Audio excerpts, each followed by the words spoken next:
మీరు ఎలాగ నడుచుకుని దేవుని సంతోషపరచగలరు?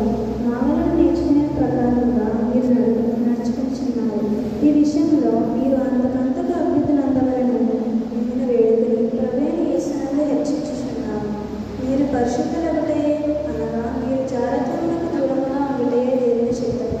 మీలో ప్రతివాడును దేవుని ఎరుగని అన్యజనుల వలె కామాభిలాషములు కాక పరిశుద్ధతను ఘనతను తన కంఠమును ఎట్లు కాపాడుకోగలరో అది ఎరిగినట్టే దేవుని చిత్తము.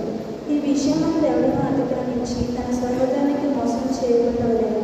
ఎందుకనగా మేము పూర్వము మీతో చెప్పి సాక్ష్యం ఇచ్చిన ప్రకారము ప్రభువు వీటన్నిటి విషయమై ప్రతిదండం చేయువారు.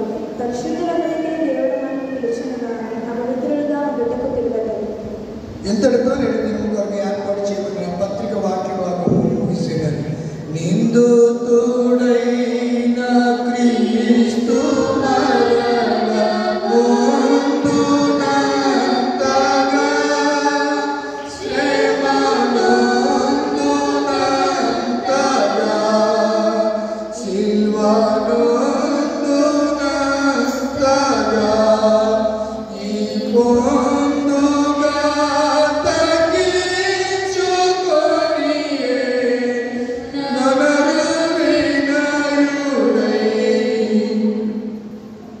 రెండవ